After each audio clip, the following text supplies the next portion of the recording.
미국과 이스라엘이 연합해서 이란의 핵개발 저지와 정권 교체를 위해 전쟁 중인 목화 상황에서 이사야서 65장의 말씀은 특별히 이란의 국민들을 위해 기도해야 하는 우리 그리스도인들에게 심령에 큰 울림이 됩니다. 하나님께서 말씀하셨다. 나에게 묻지 않은 사람들에게 내가 나를 나타내고 나를 찾지 않던 사람들에게 내가 발견되었으며 내 이름을 부르지 않는 나라에 내가 여기 있다 내가 여기 있다 하였다. 여러분, 기독교를 은혜의 신앙이라고 부르는 것은 우리가 하나님을 모르는 죄인이었을 때 하나님께서 우리를 미리 아시고 우리를 먼저 사랑하셔서 우리에게 찾아오셨기 때문입니다. 할렐루야. 하나님은 전도하는 사람을 통해 찾아오시고 우리가 가진 생에 대한 의문과 불안을 통해 찾아오시고 우리의 꿈을 통해서도 찾아오십니다.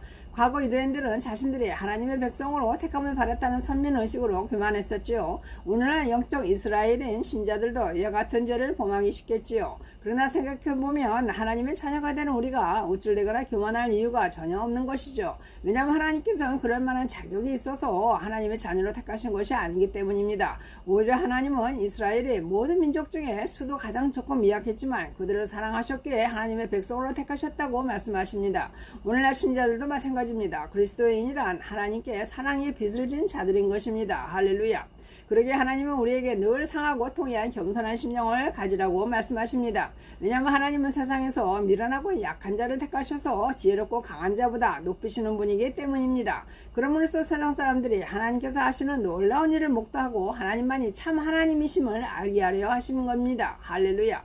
자, 또 하나님께서 하나님을 찾지도 알지도 부르지도 못하고 다른 신들을 섬기는 국민들과 나라에게 나타나셔서 하나님을 발견하도록 하겠다고 말씀하십니다. 생각해보면 우리도 하나님을 만나기 전엔 하나님을 찾지도 알지도 부르지도 않고 우상을 섬기고 있지 않았습니까? 실제 오늘날도 선교 현장에서 하나님은 초자연적인 기적적인 역사로 타 종교인들에게 나타나셔서 저들이 하나님을 만나고 믿도록 하시는 놀라운 일을 행하고 계십니다. 할렐루야. 하나님께서는 과거 지금의 이란에 해당되는 페르시아의 고레스 왕을 택하셔서 비록 그가 하나님을 알지 못하였어도 그를 통해 70년간 바빌론의 포로가 되어 노예 생활을 하고 있던 이스라엘 민족을 예루살렘으로 귀환시키셨습니다. 그러므로 오늘날 영적 이스라엘인 그리스도인들에겐 과거 이스라엘의 회복을 도운 고레스 왕을 기억할 때 이란에게 은혜의 복음을 통해 사랑의 빚을 갚아야 할 의무가 있는 것입니다.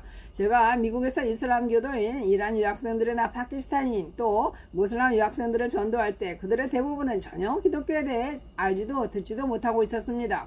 어떤 학생은 복음의 메시지에 충격을 느낀 나머지 진심으로 제게 고맙다 인사까지 건네기까지 했습니다. 부디 하나님께서 지명하여 부르신 미국의 트럼프 대통령에게 서울역의 기름을 부어주시고 그를 사용하셔서 이란의 자유민주주의와 교회를 통한 하나님의 나라가 세워지는 축복의 은혜가 열리도록 진심으로 기도하십시다. 할렐루야. 아멘. God bless you all.